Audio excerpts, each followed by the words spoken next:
என் அன்பு குழந்தையே, உன் வாழ்விற்கு தேவையான எல்லா உதவிகளையும் நன்மைகளையும் நொடிக்கு நொடி தவறாமல் நடத்தி கொடுக்க இந்த சாயின் துணை உன்னுடைய வாழ்க்கையில் வந்து கொண்டிருப்பதை நீ பலமுறை உணர்ந்திருக்கின்றாய். பலமுறை உணர்ந்திருப்பதால் உன் நாவால் எனக்கு பலமுறை நன்றியும் சொல்லி இருக்கின்றாய். ஆனால் விடாமல் ஒரு சில பிரச்சனைகளை உன்னை ஆட்டி படைப்பதையும் துரத்தி வருவதையும் நான் இங்கு கண்டு கொண்டிருக்கின்றேன். சோதனை என்கின்ற பெயரில் இன்னும் எத்தனை பிரச்சனைகளை தான் சந்திப்பது? ஒரு நன்மை நடந்தால் 1000 பிரச்சனை அல்லவா தொடர்கின்றது என்று மனதிற்குள் பயத்தோடும் பரிதவிப்போடும் இருக்கும் உன்னை சந்தித்து அந்த பயத்தையும் பரிதவிப்பையும் போக்கி உன் வாழ்விற்கான இன்பத்தை கொடுக்கத்தான் இப்பொழுது உன் சாயி நான் உன்னை தேடி ஓடி வந்திருக்கின்றேன். திசைக்கு திசை, எல்லா திசைகளிலும் நீ பார்க்கும் இடமெங்கும் என்னுடைய முகம் உனக்கு தெரிந்து கொண்டு இருக்கின்றது.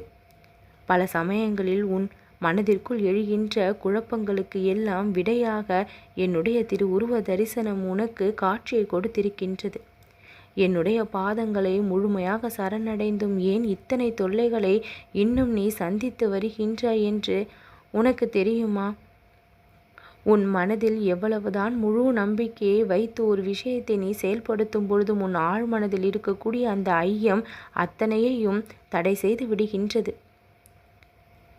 நடக்கும் என்று மேலோட்டமாக நம்புகின்ற, ஆனால் இதெல்லாம் எப்படி நடக்கும் என்ற கேள்வி உன்னுடைய ஆழ்மனதில் எழும்பொழுது அந்த ஆழ்மனதின் தாக்கம்தான் உன் வாழ்க்கையின் வெளிப்பாடாக அமையும்.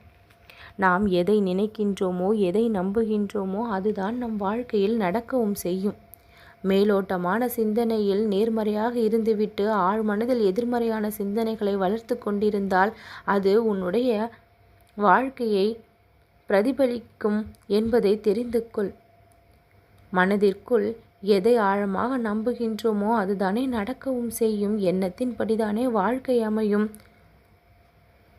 மேலோட்டமாக நேர்மறையை வைத்துக்கொண்டு அடிமனதில் எதிர்மறையான எண்ணங்களை வளர்த்து கொண்டிருக்கின்றாய். அந்த நிலைமை மாற வேண்டும். ஆழ் மனதில் இருக்கக்கூடிய எதிர்மறை எண்ணங்களை அழித்துவிட்டு தீய எண்ணங்கள் தோன்றாமல் பார்த்து கொண்டு தியானம் செய்ய பழகி உன் மனதை அமைதிப்படுத்தி ஆழ் மனதில் எல்லாம் நடக்கும் என்ற நம்பிக்கையை நீ உனக்குள் தோற்றுவிக்க வேண்டும். என்ன நடக்கப் போகின்றதோ என்ற பயத்தையெல்லாம் தூக்கி போட்டுவிட்டு வாழ்க்கை முழுவதும் இனி நன்மைதான் நடக்கும் என்ற உனக்குள் ஏற்படுகின்ற மாற்றம் இன்றைய தினத்திலிருந்து உன்னை கஷ்டப்படுத்தாமல் வாழ வைக்கும் என்பதை தெரிந்து கொள்.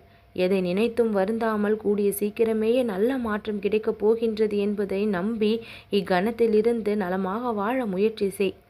எல்லாவற்றையும் சாயி நான் பார்த்து கொள்வேன் என்று முழுமனதாக நம்பி என்னிடம் அத்தனை விஷயத்தையும் ஒப்படைத்துவிட்டு நம்பிக்கையோடும் பொறுமையோடும் நீ காத்திரு. கூடிய விரைவிலேயே உனக்கான நல்ல நல்ல விஷயங்கள் எல்லாம் ஒவ்வொன்றாக நினைத்து பல ஆச்சரியங்கள் கிடைக்கும். நல்லது உன் வாழ்வில் நடந்தே தீரும்.